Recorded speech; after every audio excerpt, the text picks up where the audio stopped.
নবীজি বলেন, কারো অন্তরের মধ্যে যদি গম পরিমাণ, জব পরিমাণ, সরিষার দানা পরিমাণ ইমান থাকে, গম পরিমাণ, জব পরিমাণ, সরিষার দানা পরিমাণ ইমান, এই মানুষটা যদি বিভিন্ন অপরাধের কারণে জাহান্নামের সাজা ভোগ করতেও হয়, জাহান্নামের সাজা ভোগ করার পর আমি নবী বলে দিলাম, একদিন জাহান্নাম থেকে বের হয়ে ওই সরিষা পরিমাণ ইমানের কারণে আল্লাহর জান্নাতে প্রবেশ করবে। খাঁটি ইমান, বিশুদ্ধ ইমান, এটার মধ্যে কোনো ঝামেলা করা যাবে না। আল্লাহ কথাগুলা বুঝার তৌফিক দান করেন।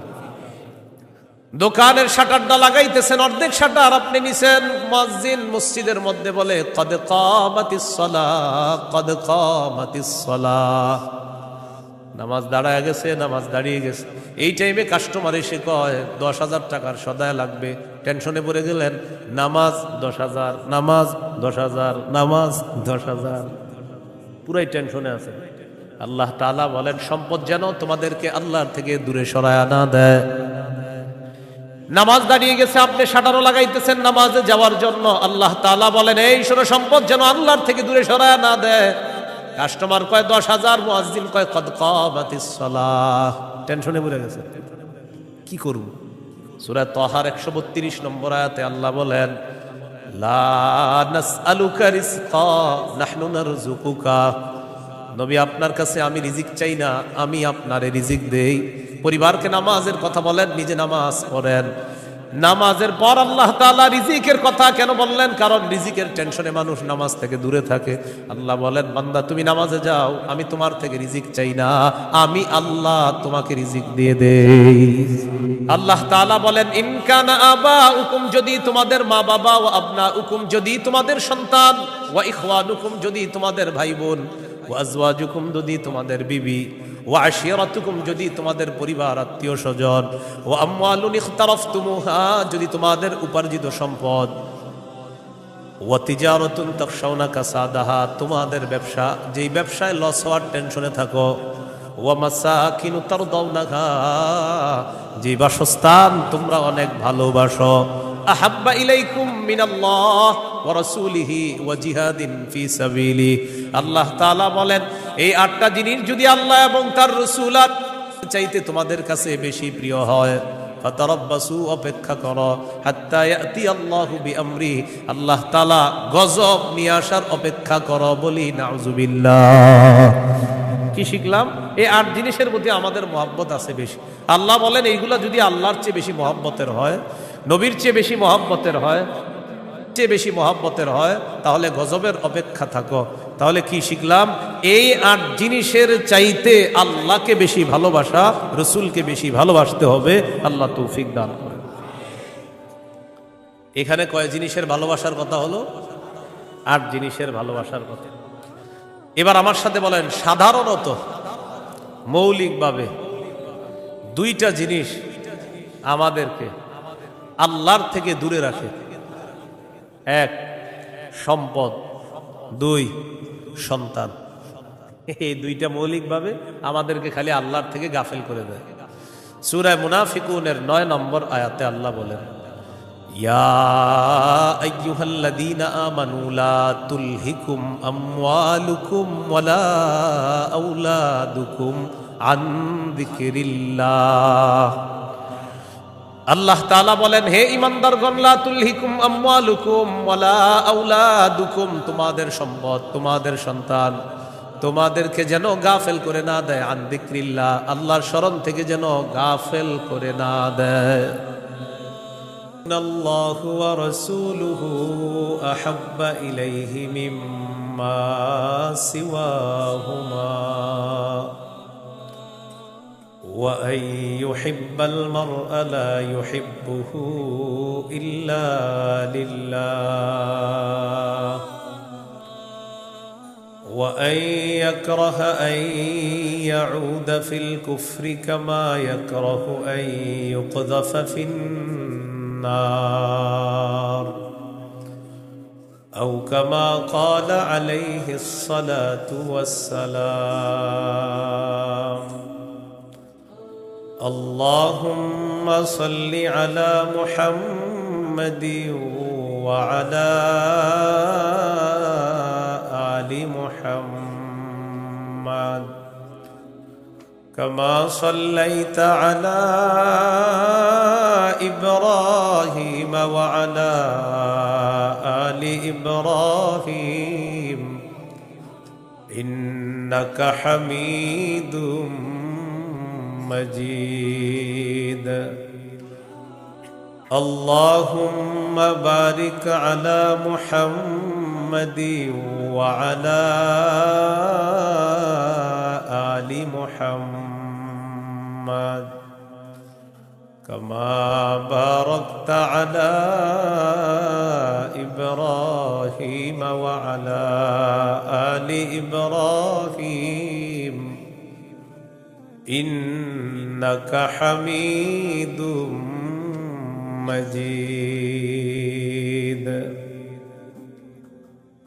اللهم إني أعوذ بك من شر لساني ومن شر سمعي ومن شر بصري ومن شر مني ভাই বক্সের আওয়াজ কমান ভাই বক্সের আওয়াজ কমান বক্সের আওয়াজ কমান জামিয়া মুহাম্মাদিয়া ইমদাদুল উলুম মাদ্রাসা গাজীপুর রওজাতুস সালিহাত মহিলা মাদ্রাসা গাজীপুরের উদ্যোগে হাফেজ ছাত্রদের পাগড়ি প্রদান উপলক্ষে ষষ্ঠ বার্ষিক ইসলামী মহাসম্মেলনের গুরুত্বপূর্ণ আলোচনা পেশ করবেন আল্লামা মুফতি মিজানুর রহমান সাঈদ, প্রতিষ্ঠাতা পরিচালক শায়েখ Zakaria Islamic research centre Dhaka, প্রধান পৃষ্ঠপোষক অত্র জামিয়া। আল্লামা মুফতি আজিম উদ্দিন দামাত বরকাতুহুল আলিয়া শাইখুল হাদিস জামিয়া নুরিয়া কামরাঙ্গীরচর ঢাকা। গুরুত্বপূর্ণ আলোচনা করবেন মাওলানা হাফিজুর রহমান সিদ্দিক কুয়াকাটা, মোহতামিম জামিয়া তালিমিয়া মাদ্রাসা আদর্শনগর ঢাকা, মুফতি আব্দুল হালিম মুফাসসিরে কোরআন খুলনা, মুফতি উবাইদুল্লাহ বিন সাঈদ ইমাম ও খতিব বাইমাইল কেন্দ্রীয় জামে মসজিদ কোনাবাড়ি গাজীপুর। উপস্থিত হজরত উলামায়ে কেরাম, মুসলমান ভাইরা, আল্লাহ তাআলার দরবারে শুকরিয়া আদায় করছি। ভাই আওয়াজ বাড়ায় না, এত বক্সের আওয়াজ কমানোর পরে মাইক বাড়াইছেন, আবার বাড়ায় না কমান, আওয়াজ কমান পরে বাড়ায়, আমার সময় যত পারেন কমান, আরো কমায় দিবেন। হ্যাঁ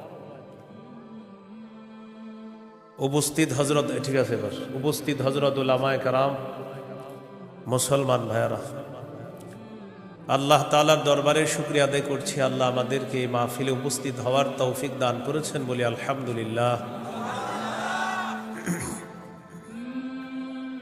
আমি আপনাদের সামনে সূরাতুল বাকারার 256 নম্বর আয়াতে কারিমা থেকে কয়েকটি আয়াত তেলাওয়াত করলাম। 256 নম্বর আয়াতে আল্লাহ তাআলা দ্বীনের ব্যাপারে আমাদেরকে দিক নির্দেশনা দিয়েছেন। লা ইকরাহা ফিদ্দীন, দ্বীন গ্রহণ করার ক্ষেত্রে জোর করা যাবে না। কাউকে দ্বীন গ্রহণ করার ক্ষেত্রে, ইসলাম গ্রহণ করার ক্ষেত্রে জোর করা যাবে না। তবে ইসলামের দাওয়াত দেওয়া যাবে, ইসলামের সৌন্দর্যতা তাদের সামনে পেশ করা যাবে। সূরা আলী ইমরানের 19 নম্বর আয়াতে আল্লাহ বলেন, ইন্নাদ-দীনা ইনদাল্লাহিল ইসলাম, নিশ্চয়ই দ্বীন আল্লাহর কাছে ইসলাম। এটা হলো আয়াতের অনুবাদ। নিশ্চয়ই দ্বীন আল্লাহর কাছে ইসলাম, মানে আল্লাহর কাছে একমাত্র দ্বীন হলো ইসলাম। সূরা আলী ইমরানের 85 নম্বর আয়াতে আল্লাহ বলেন, ওয়ামাই ইয়াবতাগি গায়রাল ইসলামি দীনান ফালাই ইউকবালা মিন,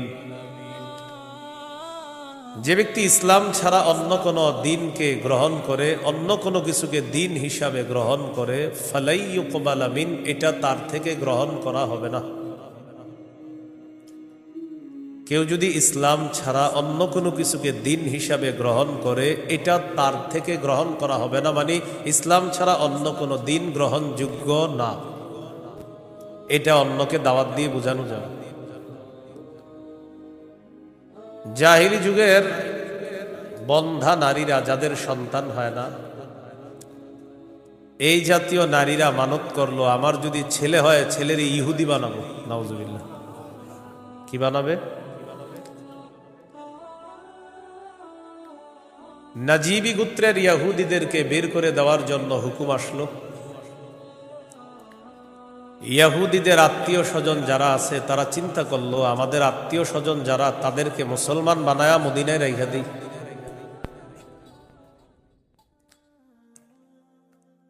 হুসাইন আল আনসার নামে নবীর একজন সাহাবী, তিনি রসুল সাল্লাল্লাহু আলাইহি সাল্লামের কাছে গেলেন, গিয়ে বললেন, ইয়া রসুল আল্লাহ, আমার দুজন পুত্র সন্তান খ্রিস্টান, আমি তাদেরকে যদি জোর করে মুসলমান বানিয়ে মদিনায় রেখে দিই। বাবা মুসলমান, সন্তান খ্রিস্টান। রাসূলুল্লাহ সাল্লাল্লাহু আলাইহি সাল্লামকে বললেন, আমি আমার দুই পুত্রকে যদি জোর করে মুসলমান বানিয়ে রেখে দেই, তখন আল্লাহ তাআলা সূরা বাকারার 256 নম্বর আয়াত নাজিল করলেন, লা ইকরাহা ফিদ্দীন। ইসলাম গ্রহণ করার ক্ষেত্রে জোর করা যাবে না। ক্বাদ তাবায়্যানার রুশদু মিনাল গাই। হেদায়েত স্পষ্ট হয়ে গিয়েছে গুমরাহি থেকে, পথভ্রষ্টতা থেকে। কোনটা হেদায়েত, কোনটা গুমরাহি, এটা মানুষের কাছে স্পষ্ট। এই কথা আল্লাহ কেন বললেন? হেদায়েত মানুষের সামনে এখন স্পষ্ট, এখন যদি মানুষ গ্রহণ না করে, এটা তার হতভাগা হওয়ার লক্ষণ। যদি সে গ্রহণ করে, এটা তার সৌভাগ্য, সে একজন সৌভাগ্যবান, সে সৌভাগ্যবান হওয়ার লক্ষণ হবে যদি হেদায়েত গ্রহণ করে। জোর করে বলা যাবে না তুমি মুসলমান হতেই হবে। ফামান ইয়াকফুর বিত-তাগুতি ওয়া ইউমিন বিল্লাহ ফাকাদ ইসতামসাকা বিল উরওয়াতিল ওয়াসকা লা ইনফিসামা লাহা। হেদায়েত স্পষ্ট হয়ে যাওয়ার পরেও যারা তাগুতকে অস্বীকার করবে, আল্লাহকে যারা বিশ্বাস করবে, হেদায়েত আর গুমরাহি দুইটা স্পষ্ট হয়ে যাওয়ার পর যারা তাগুতকে অস্বীকার করবে তথা পথভ্রষ্টতাকে বর্জন করবে, ওয়া ইউমিন বিল্লাহ, আর যারা আল্লাহকে বিশ্বাস করবে, ফাকাদ ইসতামসাকা বিল উরওয়াতিল ওয়াসকা, সে এমন এক মজবুত হাতলকে আঁকড়ে ধরলো, লা ইনফিসামা লাহা, যেই মজবুত হাতল কখনো ছুটে যাওয়ার সম্ভাবনা নাই। এমন এক মজবুত হাতল, যেই মজবুত হাতল তাকে জান্নাতে পৌঁছায় দেয়। এটা হলো তাওহীদ। বলেন, এটা কি? তাওহীদ। তাগুত দ্বারা উদ্দেশ্য হলো যত সীমা লঙ্ঘনকারী আছে সবাই। আল্লাহ তাআলা বলেন, ফামান ইয়াকফুর বিত-তাগুতি ওয়া ইউমিন বিল্লাহ, যারা তাগুতকে অস্বীকার করবে আর আল্লাহকে বিশ্বাস করবে, ফাকাদ ইসতামসাকা বিল উরওয়াতিল ওয়াসকা লা ইনফিসামা লাহা, তারা এমন এক মজবুত হাতল আঁকড়ে ধরলো যেটা ছুটে যাওয়ার সম্ভাবনা নাই, বিচ্ছিন্ন হওয়ার সম্ভাবনা নাই। এই মজবুত হাতলের নাম হলো তাওহীদ, আল্লাহর একত্ববাদ স্বীকার করা। তাওহীদের মৌলিক 4টি শর্ত। প্রিয় ভাইরা, কয় শর্ত? 1 নম্বর, আল্লাহ ছাড়া কোনো ইলাহ নাই, এই বিশ্বাস নিয়ে মৃত্যুবরণ করা। 2 নম্বর, আল্লাহ ছাড়া কোনো ইলাহ নাই এই কথা মুখে বলবো, পাশাপাশি এই কথায় সামান্যতম সন্দেহ করা যাবে না। 3 নম্বর, আল্লাহ ছাড়া কোনো ইলাহ নাই মুখে বলার পাশাপাশি অন্তরে বিশ্বাস করা। 4 নম্বর, সবচাইতে বেশি আল্লাহকে ভালোবাসা। এই হলো তাওহীদের 4 শর্ত। তাওহীদের কয় শর্ত? 1 নম্বর, আল্লাহ ছাড়া কোনো ইলাহ নাই এই বিশ্বাস নিয়ে মৃত্যুবরণ করা। 2 নম্বর, আল্লাহ ছাড়া কোনো ইলাহ নাই এই কথায় সন্দেহ করা যাবে না। 3 নম্বর, আল্লাহ ছাড়া কোনো ইলাহ নাই এটা মুখে বলা, অন্তরে বিশ্বাস করা। 4 নম্বর, আল্লাহকে সবচেয়ে বেশি ভালোবাসা। এই হলো তাওহীদের 4 শর্ত। বাইরের মাইকের আওয়াজ আবার বাড়াইছে, ঠিক না? ওইটা কমান, ওইটাও কমান, আপনি পরে বাড়ান, আমার বয়ানটা একটু কমান না, সমস্যা নেই, বুঝে না মানে আমি এটা আপনার জন্য ভালো। আরো এর কথা হলো ফাটাই দেবো, বুঝতে হবে আমার মাইক এরকম এরকম। আমি তো বলছি না খারাপ, আমি বলছি খারাপ, আমি তো ভালোই বলছি। আমি বয়ান করতে সামনে দাওয়াত দেন না, এর তো মাইক লাগাইলে। কিন্তু বারবার মাহফিলে বলি মাইক কম হবে, ওই মাহফিলে দাওয়াত অটোমেটিক পাবেন, বেশি মাহফিল মাইক হবে আর দাওয়াত পাবেন না, সোজা হিসেব। আমার বয়ানে মাইক কম থাকতে হবে, এটা আমি আলাদা বিষয়। মাইক যত কম হবে, যদি আবেদন করেন যে হুজুর মাইক 2টা, তো দেখবেন আর দাওয়াত আগে দিব আপনার। মাইক বেশি লাগাবেন আমার পাবেন না, সোজা হিসাব। মাইক কমাইতে হবে আমার বয়ানে কারো যেন কোনো ক্ষতি না হয়, মাথায় রাখবেন। তাওহীদের 4টা শর্ত। 1 নম্বর, আল্লাহ ছাড়া কোনো ইলাহ নাই, এই বিশ্বাস নিয়ে মৃত্যুবরণ করা। 2 নম্বর, আল্লাহ ছাড়া কোনো ইলাহ নাই, এই কথায় সামান্য সন্দেহ করা যাবে না। 3 নম্বর, আল্লাহ ছাড়া কোনো ইলাহ নাই, এটা মুখেও বলা, অন্তরে বিশ্বাস করা। 4 নম্বর, আল্লাহকে সবচেয়ে বেশি ভালোবাসা। 1 নম্বর শর্ত, আল্লাহ ছাড়া ইলাহ নাই, এই বিশ্বাস নিয়ে মৃত্যুবরণ করা। সহিহ বুখারীর 26 নম্বর হাদিস। এই হাদিসের বর্ণনাকারী উসমান রাদিয়াল্লাহু তাআলা তিনি বলেন, عن عثمان رضي الله تعالى عنه قال قال رسول الله صلى الله عليه وسلم من مات وهو يعلم أنه لا إله إلا الله دخل الجنة। নবীজি বলেন, কেউ যদি এই বিশ্বাস নিয়ে মারা যায় আল্লাহ ছাড়া কোনো ইলাহ নাই, আমি নবী বলে দিলাম দাখালাল জান্নাহ, সে জান্নাতে প্রবেশ করবে। সহিহ বুখারীর বর্ণনা 1237 নম্বর হাদিস, 1237। জিবরিল আমিন নবীর কাছে আসছে, আসার পর বললেন, বাশির উম্মাতাকা আন্নাহু মান মাতা মিন উম্মাতিক লা ইউশরিকু বিল্লাহি শাইআ দাখালাল জান্নাহ। জিবরিল আমিন আসছে, আসার পর বলে, ইয়া রাসূলুল্লাহ, আপনার উম্মতের মধ্যে যারা শিরিক না করে মারা যাবে, আল্লাহ তাআলা আমাকে পাঠিয়েছে আপনাকে বলার জন্য, শিরিক করা ছাড়া যারা মারা যাবে আপনি ওই উম্মতকে জান্নাতে প্রবেশের সুসংবাদ জানায়া দেন। বুঝে আসছেন সবার? তাহলে 1 নাম্বার, আল্লাহ ছাড়া কোনো ইলাহ নাই, এই বিশ্বাস নিয়ে মৃত্যুবরণ করা। একদিন এক ফেরেশতা নবীজির কাছে আসছে। নবীজি সাল্লাল্লাহু আলাইহি সাল্লাম বলেন, তানি আতিম মির রাব্বি ফাখায়্যারানি বাইনা আন ইউদখিলা নিসফা উম্মতি আল জান্নাহ ওয়া বাইনা আশ-শাফাআহ। নবী বলেন, একজন ফেরেশতা আমার কাছে আসছে, আসার পর আমাকে 2টি বিষয়ের স্বাধীনতা দিয়েছে, যে কোনো একটা গ্রহণ করার জন্য। ফেরেশতা আমাকে বলল, হাবিব, আপনি যদি চান আপনার অর্ধেক উম্মত আপনি জান্নাতে নিতে পারবেন, আর যদি চান আপনি সুপারিশ করতে পারবেন, তবে 2টি গ্রহণ করা আপনার জন্য।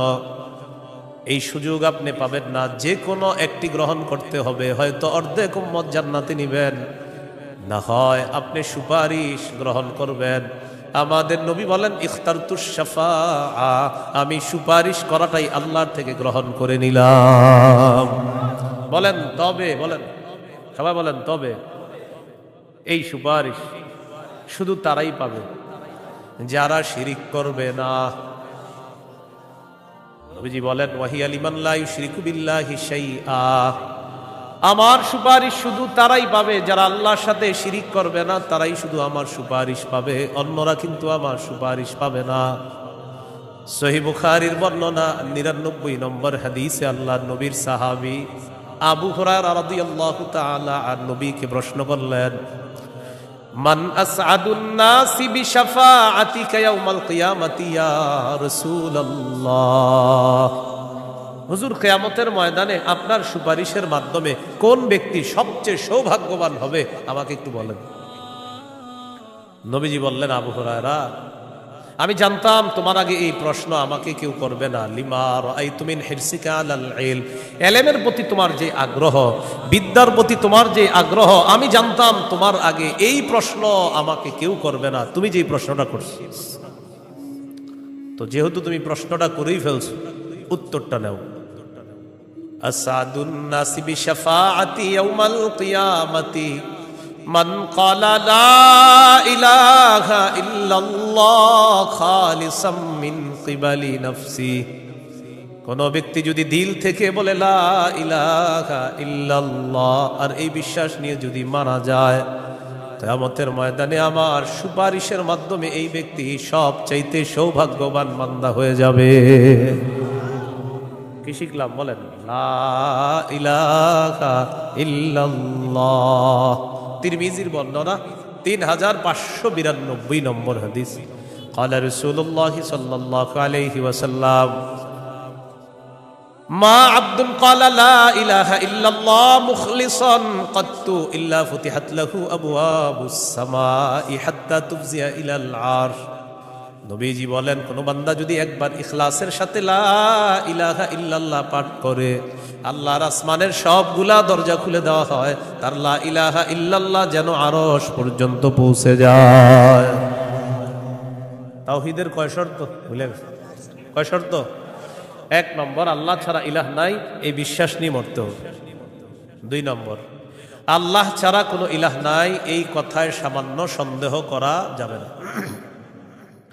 সূরা হুজুরাতের 15 নম্বর আয়াতে আল্লাহ বলেন, ইন্নামাল মুমিনুনা আল্লাযীনা আমানু বিল্লাহি ওয়া রাসূলিহি সুম্মা লাম ইয়ারতাবু ওয়া জাহাদু বিআমওয়ালিহিম ওয়া আনফুসিহিম ফী সাবিলিল্লাহ উলাইকা হুমুস সাদিকুন। আল্লাহ তাআলা বলেন, প্রকৃত ঈমানদার হলো তারা যারা আল্লাহকে বিশ্বাস করে, রাসূলকে বিশ্বাস করে, সামান্য সন্দেহ করে না। ওয়াজাহাদু বিআমওয়ালিহিম ওয়া আনফুসিহিম ফী সাবিলিল্লাহ, যারা নিজেদের জান-মাল নিয়ে আল্লাহর রাস্তায় লড়াই করে। আল্লাহ বলেন, উলাইকা হুমুস সাদিকুন, আমি আল্লাহ তাদেরকে কোরআনে খাঁটি সত্যবাদী বলে ঘোষণা করলাম। এরা খাঁটি সত্যবাদী, আল্লাহকে বিশ্বাস করে, রসুলকে বিশ্বাস করে, একটু সন্দেহ করে না। 3 নম্বর শর্ত, লা ইলাহা ইল্লাল্লাহ, আমি মুখে উচ্চারণ করলাম আল্লাহ ছাড়া কোনো ইলাহ নাই, অন্তরেও বিশ্বাস করা। মুখে বললাম আল্লাহ ছাড়া কোনো ইলাহ নাই, অন্তরে যদি ঝামেলা থাকে এটা হবে মুনাফিক মার্কা শয়তান, নেফাকি হবে। এটা কি হবে বলেন তো? সবাই বলেন কি হবে? নেফাকি হবে। মুখে বলতে হবে, অন্তরেও স্বীকার করতে হবে। সূরাতুল ফাতহির 11 নম্বর আয়াতে আল্লাহ বলেন, ইয়াকুলুনা বিআলসিনাতিহিম মা লাইসা ফি কুলুবিহিম, তারা তাদের মুখ দিয়ে এমন কথা বলে যা তাদের অন্তরের কথা না। তাহলে বলেন তো, তাওহীদের 3 নম্বর শর্ত, মুখে বললাম একটা আর অন্তরে আরেকটা, শর্ত পূরণ হবে? মুখে যা বলবো অন্তরেও তা যদি হয়, এটা 3 নম্বর শর্ত পূরণ হবে। অন্তরে যদি ঈমান সরিষার দানা পরিমাণও হয়, একদিন জান্নাতে যাবে। সহিহ বুখারীর 44 নম্বর হাদিস। ক্বালা রাসূলুল্লাহ সাল্লাল্লাহু আলাইহি ওয়াসাল্লাম, ইয়াখরুজু মিনান নার মান ক্বালা লা ইলাহা ইল্লাল্লাহ ওয়া ফি কলবিহি ওয়াজনু শাঈরাতিন মিন খায়র ওয়া ফি কলবিহি ওয়াজনু বুররাতিন মিন খায়র ওয়া ফি কলবিহি ওয়াজনু দাররাতিন মিন খায়র। নবীজি বলেন, কারো অন্তরের মধ্যে যদি গম পরিমাণ, জব পরিমাণ, সরিষার দানা পরিমাণ ঈমান থাকে, গম পরিমাণ, জব পরিমাণ, সরিষার দানা পরিমাণ ঈমান, এই মানুষটা যদি বিভিন্ন অপরাধের কারণে জাহান্নামের সাজা ভোগ করতেও হয়, জাহান্নামের সাজা ভোগ করার পর আমি নবী বলে দিলাম, একদিন জাহান্নাম থেকে বের হয়ে ওই সরিষা পরিমাণ ঈমানের কারণে আল্লাহর জান্নাতে প্রবেশ করবে। খাঁটি ঈমান, বিশুদ্ধ ঈমান, এটার মধ্যে কোনো ঝামেলা করা যাবে না। আল্লাহ কথাগুলা বোঝার তৌফিক দান করেন। 4 নাম্বার শর্ত, সবচেয়ে বেশি আল্লাহকে ভালোবাসো। বলেন কাকে ভালোবাসো? সবাই আমার সাথে বলেন, সাধারণত বলেন, আমরা 8টি জিনিসকে বেশি ভালোবাসি। 8 জিনিসের প্রতি আমাদের মহাব্বত খুব বেশি। এই 8 জিনিসের চাইতেও আল্লাহকে, রসুলকে বেশি ভালোবাসতে হবে। কয় জিনিসের প্রতি টান আছে বেশি? 8 জিনিসের কথা আল্লাহ বলছে সূরা তাওবা 24 নম্বর আয়াত। আমি প্রথম আয়াতটা পড়ি, এরপর অনুবাদ করব, আমরা সবাই গণব।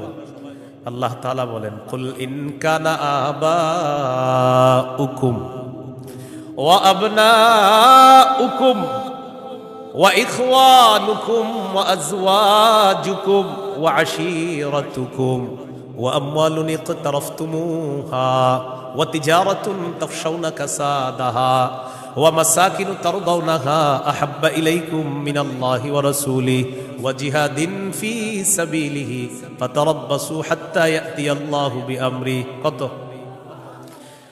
আল্লাহ তাআলা বলেন, ইন কানা আবাউকুম, যদি তোমাদের মা বাবা, ওয়া আবনাউকুম, যদি তোমাদের সন্তান, ওয়া ইখওয়ানুকুম, যদি তোমাদের ভাই বোন, ওয়া আজওয়াজুকুম, যদি তোমাদের বিবি, ওয়া আশীরাতুকুম, যদি তোমাদের পরিবার আত্মীয় স্বজন, ওয়া আমওয়ালুন ইখতারাফতুমুহা, যদি তোমাদের উপার্জিত সম্পদ, ওয়া তিজারাতুন তাখশাউনা কাসাদাহা, তোমাদের ব্যবসা, যেই ব্যবসায় লস হওয়ার টেনশনে থাকো, ওয়া মাসাকিনু তারদাউনাহা, যে বাসস্থান তোমরা অনেক ভালোবাসো, আহাব্বা ইলাইকুম মিনাল্লাহ ওয়া রাসূলিহি ওয়া জিহাদিন ফি সাবিলি।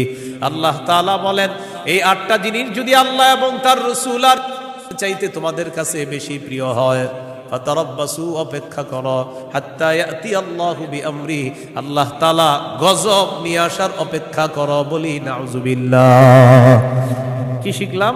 এই 8 জিনিসের প্রতি আমাদের মহব্বত আছে বেশি। আল্লাহ বলেন, এইগুলা যদি আল্লাহর চেয়ে বেশি মহব্বতের হয়, নবীর চেয়ে বেশি মহব্বতের হয়, তাহলে গজবের অপেক্ষা থাকো। তাহলে কি শিখলাম? এই 8 জিনিসের চাইতে আল্লাহকে বেশি ভালোবাসা, রসুলকে বেশি ভালোবাসতে হবে। আল্লাহ তৌফিক দান করে। এখানে কয় জিনিসের ভালোবাসার কথা হলো? 8 জিনিসের ভালোবাসার কথা। এবার আমার সাথে বলেন, সাধারণত মৌলিকভাবে 2টা জিনিস আমাদেরকে আল্লাহর থেকে দূরে রাখে।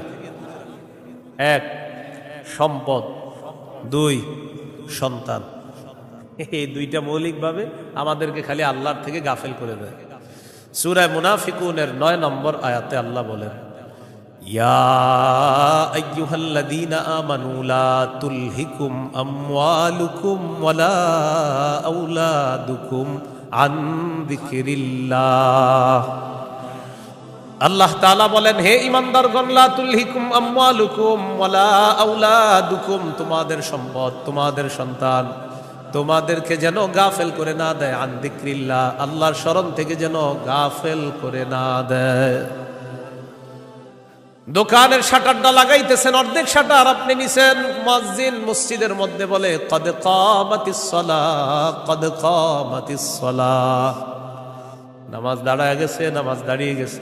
এই টাইমে কাস্টমার এসে কয় 10,000 টাকার সদায় লাগবে, টেনশনে পড়ে গেলেন, নামাজ 10,000, নামাজ 10,000, নামাজ 10,000, পুরাই টেনশনে আছে। আল্লাহ তাআলা বলেন, সম্পদ যেন তোমাদেরকে আল্লাহর থেকে দূরে সরায় না দেয়। নামাজ দাঁড়িয়ে গেছে, আপনি শাটারও লাগাইতেছেন নামাজে যাওয়ার জন্য, আল্লাহ তাআলা বলেন, এই শোনো, সম্পদ যেন আল্লাহর থেকে দূরে সরায় না দেয়। কাস্টমার কয় 10,000, মুয়াজ্জিন কয় কদ কামাতিস সালাহ, টেনশনে পড়ে গেছে, কি করব? সূরা তাহার 132 নম্বর আয়াতে আল্লাহ বলেন, লা নাসআলুকা রিজকা নাহনু নারযুকুকা, নবী আপনার কাছে আমি রিজিক চাই না, আমি আপনারে রিজিক দেই। পরিবারকে নামাজের কথা বলেন, নিজে নামাজ পড়েন। নামাজের পর আল্লাহ তাআলা রিজিকের কথা কেন বললেন? কারণ রিজিকের টেনশনে মানুষ নামাজ থেকে দূরে থাকে। আল্লাহ বলেন, বান্দা তুমি নামাজে যাও, আমি তোমার থেকে রিজিক চাই না, আমি আল্লাহ তোমাকে রিজিক দিয়ে দেই। সম্পদ আল্লাহর থেকে দূরে রাখে। আর হলো সন্তান, সারাদিন কান্নাকাটি করে না, যেই জোহর নামাজে রওনা করবেন ওই টাইমে কয় আমি চিপস খাবো, সারাদিন কানবে না। যখন নামাজে যাবেন তখন এর দুনিয়ার যত কিছু আছে সব খাইতে মন চায়, ইবলিস আইসা খোঁচায়, কয়টা আপনি তখন বুদ্ধি করে কি করবেন? ওইটারে প্যাম্পাস পরায়া মসজিদের এক কোনায় নিয়ে বসায় তুমি বসে থাকেন, বুঝেন নাই? আর ইবলিস রে বলবেন, ইবলিস তুমি যে ঝামেলাটা আমার সাথে ডেলি নামাজের সময় করো, এই ঝামেলা করে কাজ হবে না। কারণ নামাজের সময় তুই যতবার আমার সন্তানরে খোঁচাবি, ওরে ততবার কাঁধে করে মসজিদে নিয়ে যাবো। প্যাম্পাস পরায় ওইটারও নিয়ে যাবেন মসজিদে, পাশে বসায় রাখবেন। ইবলিস বুঝা ফেলবে না, এই রে খুসাই লাভ না, এরে খুসাইলে দিয়ে সন্তানও নামাজি বানায় ফেলবে। সুবহানাল্লাহ। সম্পদ সন্তান আল্লাহর থেকে আমাদেরকে দূরে রাখে। প্রিয় ভাইয়েরা, এই দুই জিনিস যেন আমাদের মধ্যে এত মহব্বত গালেব না হয় যে এই দুই জিনিস এত পরিমাণ মহব্বত করতে গেলাম, আল্লাহকে ভুলে গেলাম, রসুলকে ভুলে গেলাম, আখেরাত ভুলে গেলাম। এমনটা ভালোবাসি, সন্তান ভালোবাসি, মা ভালোবাসি, বাবা ভালোবাসি, ঠিক, কিন্তু এর চেয়ে বেশি ভালোবাসি আল্লাহ। এই হলো আল্লাহকে সবচেয়ে, তাওহীদের কয় শর্ত? 4 নাম্বার, সবচেয়ে বেশি কাকে ভালোবাসা? আল্লাহকে, রসুলকে সবচেয়ে বেশি ভালোবাসা, আল্লাহকে, এরপর রসুলকে সবচেয়ে বেশি ভালোবাসা। সহিহ বুখারীর বর্ণনা 16 নম্বর হাদিস, ক্বালা রাসূলুল্লাহ সাল্লাল্লাহু আলাইহি ওয়াসাল্লাম সালাসুন মান কুন্না ফীহি ওয়াজাদা হালাওয়াতাল ঈমান। নবীজি বলেন, 3টা বৈশিষ্ট্য যদি কারো মধ্যে থাকে, সে অন্তরের মধ্যে ঈমানের স্বাদ আস্বাদন করতে পারবে। 1 নাম্বার, ইয়াকুন আল্লাহু ওয়া রাসূলুহু আহাব্বা ইলাইহি মিম্মা সিওয়াহুমা। আল্লাহ, আল্লাহ রসুল ছাড়া যত কিছু আছে সবকিছুর চাইতে আল্লাহ আর তার নবীকে বেশি ভালোবাসা। 2 নাম্বার, ওয়া ইউহিব্বাল মারআ লা ইউহিব্বুহু ইল্লা লিল্লাহ। কোন মুসলমানকে শুধুমাত্র আল্লাহর জন্য ভালোবাসা। 3 নাম্বার, আইয়াকরাহা আইয়াউদা ফিল কুফরি কামা ইয়াকরাহু আইয়ুকযাফা ফিন্নার। আগুনের মধ্যে পুড়ে যাওয়া যেমন অপছন্দ, তেমনি ভাবে কুফরি করাটাও এমন অপছন্দ হওয়া। কোটি কোটি টাকা আপনার সামনে রাখা হলো আর বলা হলো আগুনে পুড়ে মারা যাও, আপনি তখন জবাব দিবেন, আপনার কি মাথা খারাপ? আগুনে পুড়ে যদি আমি মারা যাই, তুই কোটি টাকা দিয়ে আমি গুরুমুখী। এবার আপনাকে বলা হলো কোটি কোটি টাকা দেওয়া হবে, তুমি কুফরি করো, আপনি জবাব দিবেন কোটি টাকার বিনিময়ে যেমন দুনিয়ার আগুনে পুড়তে চাই না, তেমনি ভাবে কোটি টাকার বিনিময়ে কুফরি করে জাহান্নামের আগুনেও পুড়তে চাই না। নবীজি বলেন, কারো মধ্যে যদি এমন অনুভূতি থাকে আগুনে পুড়ে যাওয়া তার অপছন্দ, তেমনি ভাবে কুফরি করাটাও তার কাছে অপছন্দের, আল্লাহ তাআলা তার অন্তরের মধ্যে ঈমানের স্বাদ তৈরি করে দিবেন, ঈমানের স্বাদ দিবেন। তো এই 3টার মধ্যে একটা হলো আল্লাহকে বেশি ভালোবাসা। বলেন তো তাওহীদের কয় শর্ত? 1 নম্বর, আল্লাহ ছাড়া কোনো ইলাহ নাই, এই বিশ্বাস নিয়ে মৃত্যুবরণ করা। 2 নাম্বার, আল্লাহ ছাড়া কোনো ইলাহ নাই, এটার মধ্যে একটুও সন্দেহ করা যাবে না। 3 নাম্বার, আল্লাহ ছাড়া কোনো ইলাহ নাই, এটা মুখে বলা, অন্তরে স্বীকার করা, বিশ্বাস করা। 4 নাম্বার, আল্লাহকে সবচেয়ে বেশি ভালোবাসা। এই 4 শর্ত পূরণ করে আমরা যেন কবরে যেতে পারি, আল্লাহ তাআলা তৌফিক দান করেন। এরপরে আল্লাহ বলেন, আল্লাহু সামিউন আলিম, আল্লাহ সর্বশ্রোতা, সর্বজ্ঞানী। এটা হলো সূরা বাকারার 256 নম্বর আয়াত। এখন আপনাদেরকে 56 নম্বর আয়াত থেকে জিজ্ঞাসা করতে চাই, একটা হলো তাগুতের দল আর একটা হলো আল্লাহর দল। দুনিয়াতে মৌলিকভাবে মানুষের দল 2টা, একটা হলো হিজবুল্লাহ, আল্লাহর দল, আর একটা হিজবুশ শয়তান, শয়তানের দল। এই 2 দল মৌলিকভাবে মানুষের মধ্যে সূরা মুজাদালায় 2 দলের কথা আছে। তো এই 2 দলের মধ্যে আমরা কার দলে থাকবো? আল্লাহর দলে না শয়তানের দলে? আল্লাহর দলে আমরা যারা থাকবো, আল্লাহ আমাদের অভিভাবক হয়ে যাবে। এই কথাটা আল্লাহ সূরা বাকারার 257 নম্বর আয়াতে বলতেছে। মন দিয়ে শুনেন কি বলেন, আল্লাহু ওয়ালিয়ুল্লাযীনা আমানু, যারা ঈমানদার তাদের অভিভাবক আল্লাহ। সুবহানাল্লাহ। আপনারা মাঝে মাঝে এমনি দোয়া করতে পারেন না, আল্লাহ আপনি আমার অভিভাবক, আল্লাহ আপনি অভিভাবক। আল্লাহ সূরা বাকারা 257 নম্বর আয়াতে বলছেন, আপনি আমার অভিভাবক আল্লাহ, আমি তো সমস্যায় আছি, আমার সমাধান করে দাও। এইভাবে বলতে হবে, আল্লাহ আপনি বলছেন আপনি আমার অভিভাবক, আল্লাহ আপনি আমার সমস্যা সমাধান করে দেন। এইভাবে আল্লাহকে বলতে হবে।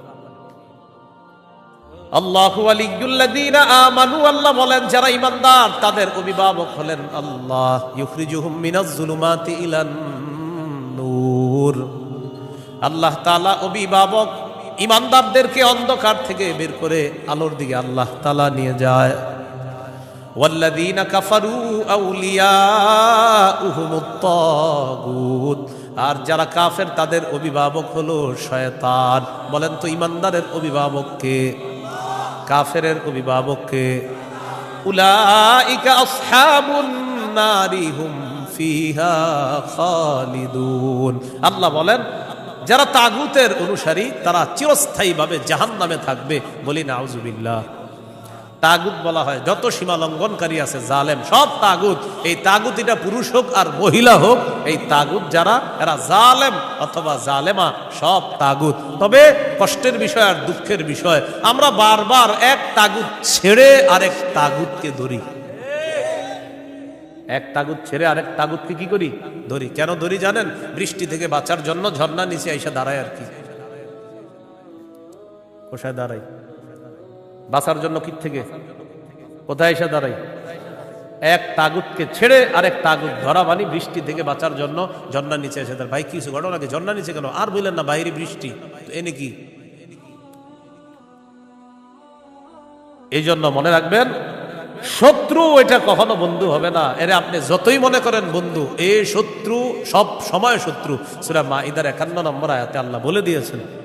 এবার আল্লাহ তাআলা কি বলে দেখেন, সূরা বাকারার 257 নম্বর আয়াত গেল, 258 নম্বর আয়াতে আল্লাহ তাআলা এবার আমাদের আকীদা বিশুদ্ধ করবে। কি বিশুদ্ধ করবে বলেন তো? দুনিয়াতে আমাদের অভিভাবক কে? বেঁচে আছি কে? বাঁচিয়ে রাখছেন। মৃত্যু দিবেন কে? মৃত্যুর পর জীবিত করবেন কে? এই আকীদাটা এখন আল্লাহ তাআলা সংশোধন করবে যে শোনো, আমি তোমাদেরকে বাঁচিয়ে রাখছি, মৃত্যুর পর আমি জিন্দা করব, কিন্তু এখানে কোনো সন্দেহ করবা না। এই আকীদা 258, 259, 260 এই 3 আয়াতের মধ্যে আল্লাহ আমাদেরকে আকীদা দিয়ে দিবেন, দুনিয়াতে যেমন তোমাদেরকে রাখছি আমি, আখিরাতেও তোমাদেরকে আবার পুনরুত্থান করব, এই ক্ষমতাও আমি আল্লাহর। সূরা বাকারা 258, 259, 260 দেখেন কি বলে। ألم تر إلى الذي حاج إبراهيم في ربه أن آتاه الله الملك إذ قال إبراهيم ربي الذي يحيي ويميت قال أنا أحيي وأميت قال إبراهيم فإن الله يأتي بالشمس من المشرق فأت بها من المغرب فبهت الذي كفر والله لا يهدي القوم الظالمين। নবী আপনি কি দেখেন নাই, ওই ব্যক্তির ব্যাপারে চিন্তা করেন নাই যে ব্যক্তি ইব্রাহিম নবীর সাথে তার রবের ব্যাপারে ঝগড়া করেছে? যেই রব তাকে রাজত্ব দান করেছে, ওই রবের ব্যাপারে লোকটা ঝগড়া করেছে ইব্রাহিম নবীর সাথে। আল্লাহ তাআলা বলেন এই ব্যক্তি হলো বাবেল শহরের বাদশাহ নমরুদ। ইব্রাহিম নবীর সাথে ঝগড়া লাগছে, এই কারণে নমরুদকে আল্লাহ তাআলা রাজত্ব দান করছে। রাজত্ব পাওয়ার পর নমরুদ কয় আমি খোদা। ইব্রাহিম নবী বললেন আমার রব, রব্বি আল্লাযী ইহয়ী ওয়া ইউমীত, আমার রব হলেন তিনি যিনি জীবন দেয়, যিনি মৃত্যু দান করেন। নমরুদ পাল্টা জবাব দিয়ে বলে ক্বালা আনা উহয়ী ওয়া উমীত, আমিও তো জীবন দেই, আমিও তো মৃত্যু দেই। নাউজুবিল্লাহ। হ্যাঁ, ইব্রাহিম নবী বললেন রব তিনি যিনি জীবন দেয় মৃত্যু দেয়। নমরুদ কথা আমিও তো জীবন দিই মৃত্যু দিই। ইব্রাহিম নবী তাহলে কি করতে হবে? আমারও রব মানো, কারণ আমিও জীবন দিই মৃত্যু দিই। ইব্রাহিম নবী বললেন কিভাবে? জেলখানা থেকে 2 জন আসামি ধরে আনছে, একজনকে মেরে ফেলছে, আরেকজনকে ছেড়ে দিছে। মারার পর বলে এই যে দেখো আমি মৃত্যু দিলাম, ছেড়ে দেওয়ার পর বলে এই যে দেখো আমি জীবন দিলাম। কি ইন্টারন্যাশনাল পদ্ধতির জীবন মৃত্যু! হ্যাঁ, 2 জনকে ধরে আনছে, একটাকে হত্যা করছে আর একটাকে ছেড়ে দিছে। হত্যা করার পর বলে দেখো জীবন দিলাম, মৃত্যু দিলাম। জীবন দিলাম কিভাবে? আরেকটাকে ছেড়ে দিছে। এটা ছেড়ে দেওয়ার পর বলতেছে আমি তাকে জীবন দিলাম। আপনারা বলেন এটা কি জীবন মৃত্যু? ইব্রাহিম নবী চিন্তা করলেন এর এমন এক কথা বলে আটকাইতে হবে যেই কথার পরে আর ঝগড়া করবে না। قال إبراهيم فإن الله يأتي بالشمس من المشرق فأت بها من المغرب। ইব্রাহিম নবী বললেন আমার রব আল্লাহ প্রতিদিন সূর্য পূর্ব দিক থেকে উঠায়, তুমি পশ্চিম দিক থেকে উঠায় দাও। তুমিও তো রব, তোমার দাবি অনুযায়ী। নাউজুবিল্লাহ। ফাবুহিতাল্লাযী কাফার, আল্লাহ তাআলা বলেন যে ঝগড়া করছে নমরুদ কাফের, ধরাশয়ী হয়ে গেল, ঝগড়ায় হেরে গেল।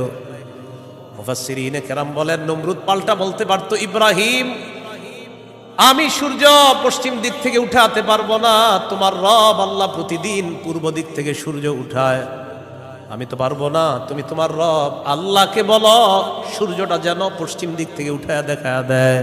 মুফাসসিরিনে কেরাম বলেন নমরুদ বুঝে শুনেই পাল্টা চ্যালেঞ্জ দেয় নাই। কেন দেয় নাই? নমরুদ কিন্তু চ্যালেঞ্জ দিতে পারতো পাল্টা, ইব্রাহিম তুমি আমারে বললা আমি যেন সূর্য পশ্চিম দিক থেকে উঠাই, তোমার রব যেহেতু পূর্ব দিক থেকে উঠায়, তো পাল্টা প্রশ্ন করতে পারতো নমরুদ, ইব্রাহিম আমি তো পারলাম না, তোমার রব আল্লাহকে বলো আল্লাহ যেন সূর্যটা পশ্চিম দিক থেকে উঠায় দেখায়। মুফাসসিরিনে কেরাম বলে নমরুদ এটা বুঝে শুনেই পাল্টা প্রশ্ন করে নাই, কারণ নমরুদ জানে এই প্রশ্ন করলে ইব্রাহিম চ্যালেঞ্জ গ্রহণ করবে, আল্লাহকে বলবে আল্লাহ সাথে সাথে সূর্য পশ্চিম দিক থেকে উঠায় দেখায়।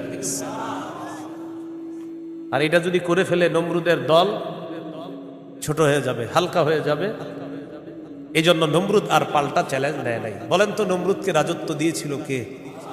দেওয়ার পর বলে আমি খোদা। কি বলে? আমি খোদা। এই জন্য প্রিয় ভাইয়েরা, সামনের দিকে যাদেরকে আমরা শাসন ক্ষমতায় বসাবো, যাদেরকে আমরা দায়িত্ব দিব, বুঝে শুনে দায়িত্ব দিতে হবে। কি শুনে? বলেন আমার সাথে, প্রতিদিন 2 রাকাত অতিরিক্ত নফল নামাজ পড়ব, পড়ার পর 3টা দোয়া করব। 1 নাম্বার, আল্লাহ, বলেন আল্লাহ, কিয়ামতের আগে বাংলাদেশে আর কোন নারী প্রধান চাই না। হ্যাঁ, কি প্রধান চাই না? সবাই জোরে বলেন কেন? আরো জোরে বলেন, আরো জোরে, আরো জোরে। قال رسول الله صلى الله عليه وسلم لا يفلح قوم ولوا امرهم امرأتان। নবীজি বলেন ওই জাতি কিছুতেই কখনোই সফল হবে না যেই জাতি তাদের নেতৃত্বে কোনো নারীকে বসায় দেয়। আপনি বুঝেন আর না বুঝেন, আমার নবীর কথা সঠিক। তো এই জন্য এই একটা বিষয় দোয়া করবেন। 2 নাম্বার দোয়া, বলেন আল্লাহ, মরার আগে বাংলাদেশে শরিয়া আইন দেখে যেতে চাই। কি আইন? দেয়ালে দেয়ালে লিখে দিবেন শরিয়া আইন চায় না তারা। বলেন কোন না কোন অপরাধে অপরাধী যারা, বলেন আমার সাথে, শরিয়া আইন চায় না তারা, কোন না কোন অপরাধে অপরাধী যারা। চোর শরিয়া আইন চাইবে না, হাত কাটা দেবে। ধর্ষক শরিয়া আইন চাইবে না, তাকে পাথর মেরে হত্যা করা হবে, তার উপর ইসলামের শাস্তি প্রয়োগ করা হবে। এই জন্য ধর্ষক চাইবে না, চোর চাইবে না। আমাদের দেশে যদি আসলে শরিয়া আইন চালু হয়, বিগত দিনের শুধু চুরির বিচার করতে করতে সুপ্রিম কোর্ট হাইকোর্টের বিচারপতিরা ক্লান্ত হয়ে যাবে। শুধু চুরির বিচার হলে, কিসের বিচার? এটা 2 নাম্বার দোয়া করবেন। 3 নাম্বার দোয়া, বলেন আল্লাহ, আমাদের দেশে এমন একজন শাসক দিয়ে দেন যেই শাসক মৌলিক 4টি কাজ করবে। 1 নাম্বার, নামাজ কায়েম করবে। 2 নাম্বার, যাকাত প্রতিষ্ঠিত করবে। 3 নাম্বার, সৎ কাজের আদেশ করবে। 4 নাম্বার, অসৎ কাজের নিষেধ করবে। সবাই বলেন দলিল, বলেন দলিল। সূরা হজ 41 নম্বর আয়াত। কোন সূরা? কত নম্বর আয়াত? এই আয়াতে আল্লাহ বলেন আল্লাযীনা ইম্মাক্কান্নাহুম ফিল আরদি আকামুস সালাহ ওয়া আতাউয যাকাতা ওয়া আমারু বিল মারুফি ওয়া নাহাউ আনিল মুনকার। আল্লাহ তাআলা বলেন আমি যাদেরকে দুনিয়ার শাসন ক্ষমতায় বসাই তাদের মৌলিক কাজ হবে 4টা। 1 নাম্বার, আকামুস সালাহ, তারা রাষ্ট্রীয়ভাবে নামাজ কায়েম করতে হবে। রাষ্ট্রের প্রত্যেকটা নাগরিক যেন নামাজ পড়ে, এই দায়িত্ব পালন করতে হবে। 2 নাম্বার, ওয়া আতাউয যাকাত, যাকাতের বিধান রাষ্ট্রীয়ভাবে চালু করতে হবে। আমাদের দেশে যদি রাষ্ট্রীয়ভাবে যাকাতের বিধান চালু হয়ে যায় আর সব ধনীরা যদি 1 বছর যাকাত আদায় করে, কয় বছর? ওই বছর সুদ বলবে যাকাত তুমি ভালো থেকো, আমি সুদ বিদায় নেই। কয় বছর? 1 বছর যদি যাকাত যারা দেয়, এরা যদি দেয়, সুদ বলবে যাকাত তুমি থাকো, আমি চলে যাই, কারণ আমার আর থাকার জায়গা নাই। বলেন আমার সাথে, সুদে ফকির আরো ফকির হয়, যাকাতে ফকির আরো ধনী হয়। দলিল ইবনে মাজাহ 2279 নম্বর হাদিস। আবার বলেন, বলেন সুদে ফকির আরো ফকির হয়, যাকাতে ফকির ধনী হয়। বলেন আমাদের এই রাষ্ট্র সুদ ভিত্তিক হওয়ার কারণে এখন আমরা সবাই মোটামুটি ভিক্ষুক। কারণ আমাদের প্রত্যেকের মাথা পিছু 1,07,000 টাকা ঋণ। তো আপনি কোথায় ধনী? সুদের শেষ পরিণতি ভিক্ষা। এটা আপনার যদি বুঝে না আসে কিছু করার নাই। আমার নবীর কথা যেটা বলবে নবী, আজ হোক কাল হোক সেটা ফলবেই, কোনো সন্দেহ নেই। তো আমরা দাবি করি 90% মুসলমান, এখানে অর্থ ব্যবস্থা সুদভিত্তিক। এই জন্য আমরা স্লোগান পাল্টাবো, বলেন দারিদ্র বিমোচনে সুদ নয় যাকাত। বলেন তো দারিদ্র বিমোচনে কি? দারিদ্র বিমোচনে সুদ নয় যাকাত। এগুলা দেয়ালে লিখে দিবেন যে দারিদ্র বিমোচনে সুদ নয় যাকাত। লিখে দিবেন দারিদ্র বিমোচনে সুদ নয় যাকাত। লিখবেন সুদে ফকির আরো ফকির হয়, যাকাতে ফকির আরো ধনী হয়। নমরুদকে রাজত্ব দিছে আল্লাহ তাআলা, সে এখন বলে আমি খোদা। বলেন নাউজুবিল্লাহ। বলেন জীবন মৃত্যু কে দেয়? এটা হলো সূরা বাকারা 258 নম্বর আয়াত। 259 নম্বর আয়াতটা শোনার আগে আগে বুঝেন। এক ব্যক্তি এক এলাকার সামনে দিয়ে যাইতেছে, যাওয়ার সময় দেখে কি এলাকার সবগুলা ঘর বাড়ি ছাদের উপরে পড়ে রয়েছে, নিচে ছাদ উপরে ঘর বাড়ি। আপনাদের এলাকার ছাদ কি নিচে থাকে না বাড়ির উপরে থাকে? কয়েকজন কইছে মানে অন্যদের ঘর বাড়ির ছাদ নিচে থাকে। ঘর বাড়ির ছাদ কই থাকে? এটা প্রথমে বললেন না কেন? মানে প্রথমে কয়েকজন কইছে কয়েক উপরে, মানে অন্যদের ছাদগুলা নিচে। আপনাদের ঘর বাড়ির ছাদ কই? এই কথাটা প্রথমে বললে সমস্যা ছিল কি? এক ব্যক্তি যাইতেছে এক এলাকার সামনে দিয়ে, যাওয়ার সময় দেখে ঘর বাড়ি সব ধ্বংস হয়ে পড়ে রয়েছে, নিচে হইল ছাদ উপরে ঘর বাড়ি। উনি এই বিষয়ে দেখা সাথে সাথে বললেন আল্লাহু আকবার, আল্লাহ কত মহান, এদেরকে ধ্বংস করলেন আল্লাহ, আবার আল্লাহ কিভাবে জিন্দা করবে এটা ওনার সন্দেহ না, এটা ওনার কি না সন্দেহ না, এটা উনি বিস্ময় প্রকাশ করতেছে আল্লাহ কত মহান, আবার কিভাবে আল্লাহ জিন্দা করবে এটা মুখ দিয়ে বলে ফেলছে।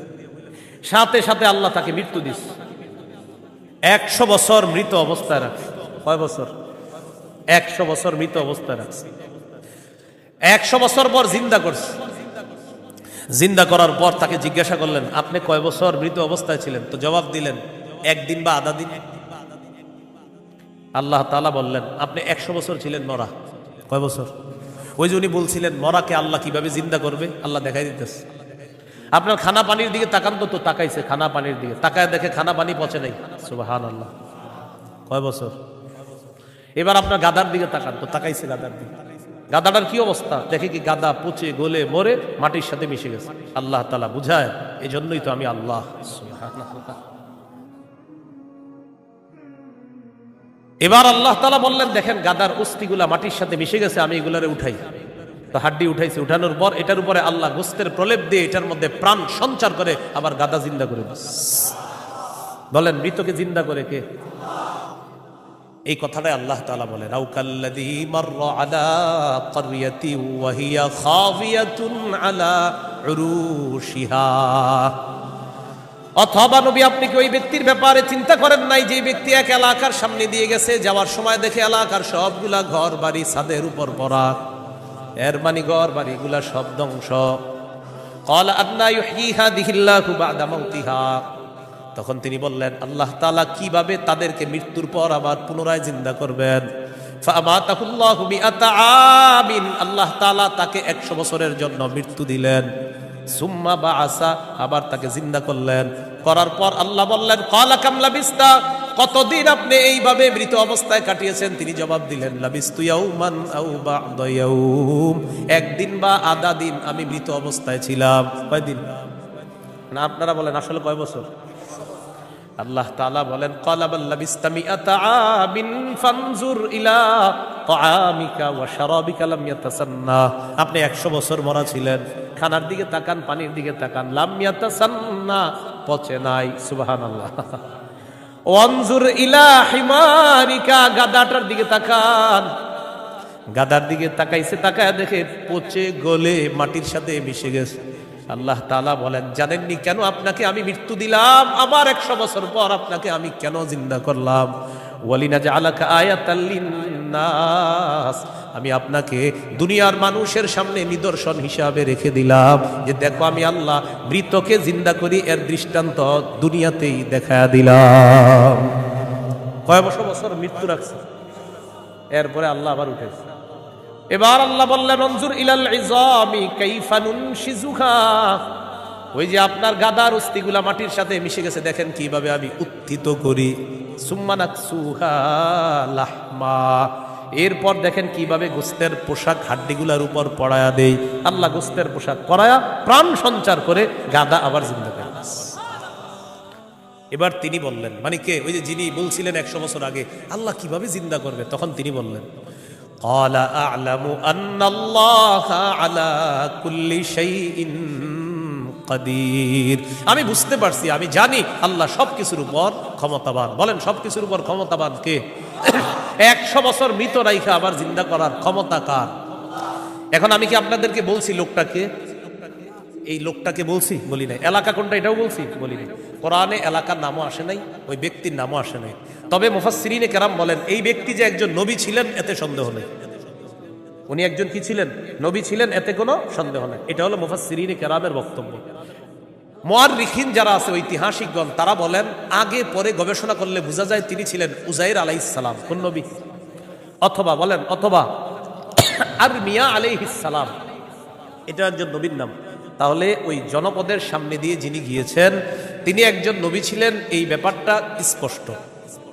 তবে তিনি কোন নবী ছিলেন, উজাইর নবী না আরমিয়া নবী, এই ব্যাপারে ঐতিহাসিকগণ বলেন তিনি হয়তো উজাইর নবী, না হয় আরমিয়া আলাইহিস সালাতু ওয়াস সালাম।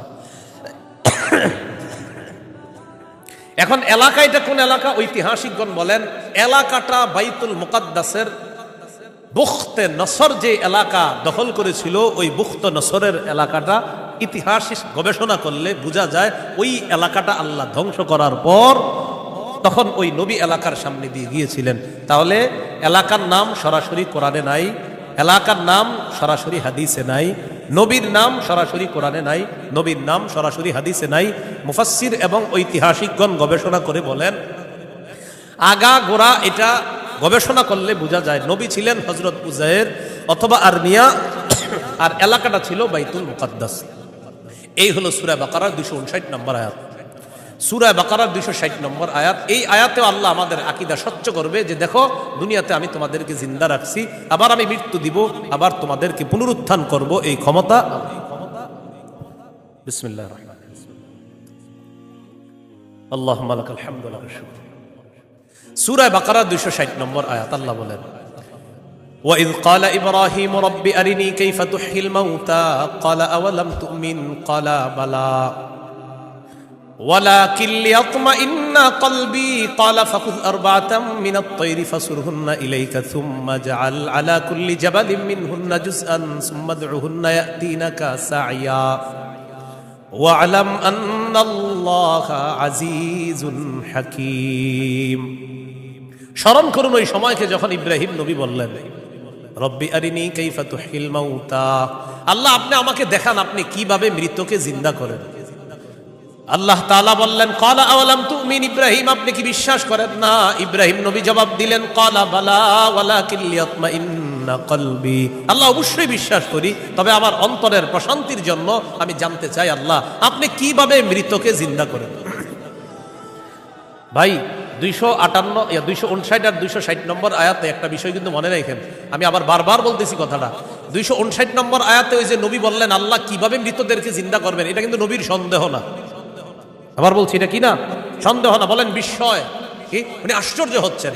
আবার 260 নম্বর আয়াতে ইব্রাহিম নবী বলতেছে আল্লাহ আপনি আমারে দেখান কিভাবে মৃতকে জিন্দা করেন, এটাও ইব্রাহিম নবীর সন্দেহ না, বরং ইব্রাহিম নবী অন্তরকে শান্তি দিতে চায় আল্লাহ আপনি যে মৃতকে জিন্দা করেন এটা দেখলে আমার দিলে একটু ভালো লাগতো, শুধু এই কারণে আমি দেখতে চাই। তাহলে বিষয়টা কি সন্দেহ? নাউজুবিল্লাহ, কোন নবী সন্দেহ করতে পারে না। তো আল্লাহ তাআলা বললেন ক্বালা ফাকুজ আরবাতাম মিনাত তাইর, ইব্রাহিম আপনি 4টা পাখি ধরেন, ফাসুরহুন্না ইলাইকা, এই 4টি পাখি আপনি বসে আনেন, আপনার আয়ত্তে আনেন। আয়াতে আনার পর সুম্মা জাআলা আলা কুল্লি জাবালিম মিনহুন্না জুজআ, 4টা পাখিকে আপনি চূর্ণ বিচূর্ণ করে টুকরা টুকরা করে ফেলবেন। টুকরা টুকরা করার পর এই পাখিগুলার টুকরা টুকরা বিভিন্ন পাহাড়ের মধ্যে আপনি ছিটায় দিবেন। কোন পাখির টুকরাটা কোন পাহাড়ের মধ্যে আছে এটা আপনার জানা নাই।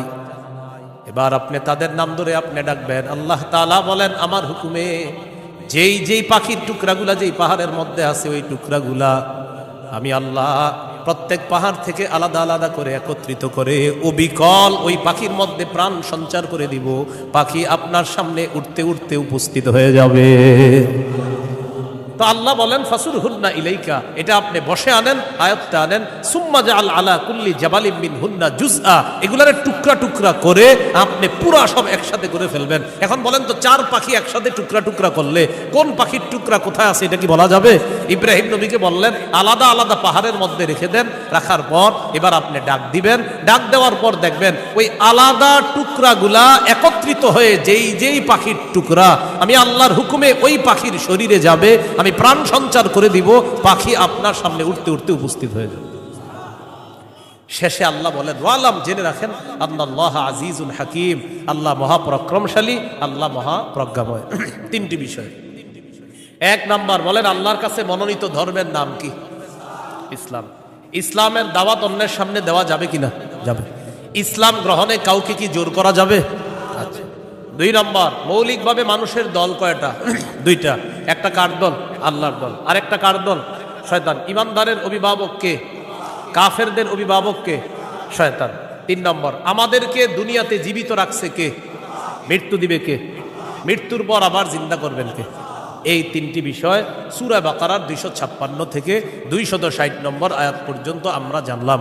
আল্লাহ তাআলা আমাদের সকলকে আকীদা বিশুদ্ধ করে স্বচ্ছ করে আমরা যেন কি মরা। 2 নম্বর, আল্লাহ ছাড়া কোনো ইলাহ নাই, সন্দেহ করা যাবে না। 3 নম্বর, আল্লাহ ছাড়া কোনো ইলাহ নাই, এটা মুখে বলা, অন্তরে বিশ্বাস করা। 4 নম্বর, আল্লাহ ছাড়া কোনো ইলাহ নাই, এই কথা তখন প্রমাণ হবে যদি আমি সবচেয়ে বেশি আল্লাহকে ভালোবাসি। বলেন তো কয় জিনিসকে সাধারণত বেশি ভালোবাসি আমরা? 8 জিনিস। এই 8 জিনিস থেকেও কাকে বেশি ভালোবাসতে হবে? আল্লাহ। আল্লাহ তাআলা আমাদের সকলকে আজকের সূরা বাকারার 256 থেকে 60 নম্বর আয়াত পর্যন্ত মূল 3টি কথা ছিল। 1 নাম্বার, আল্লাহর কাছে মনোনীত ধর্ম ইসলাম, এটা গ্রহণ করতে হবে, বাকি গ্রহণ করার ক্ষেত্রে কাউকে জোর করা যাবে না। 2 নাম্বার, একটা শয়তানের দল, একটা আল্লাহর দল। আল্লাহর দলের অভিভাবক আল্লাহ, শয়তানের দলের অভিভাবক মানে যারা, তাদের অভিভাবক হলো শয়তান। তাগুত যারা, যারা ইহুদি খ্রিস্টান, তাদের অভিভাবক হলো শয়তান। 3 নাম্বার, আল্লাহ জীবিত রাখছে, আল্লাহ মৃত্যু দিবেন, আল্লাহ আবার জিন্দা করবেন। এই আকীদা, বিশুদ্ধ স্বচ্ছ আকীদা নিয়ে যেন আমরা কবরে যেতে পারি, আল্লাহ তাআলা তৌফিক দান করেন। সুবহানাল্লাহি ওয়া বিহামদিহি, সুবহানাকাল্লাহুম্মা ওয়া বিহামদিকা, আশহাদু আল্লা ইলাহা ইল্লা আনতা, আস্তাগফিরুকা ওয়া আতুবু ইলাইক। আমিন ওয়া আখিরু দাওয়ানা আলহামদুলিল্লাহি রাব্বিল আলামিন। আসসালামু আলাইকুম।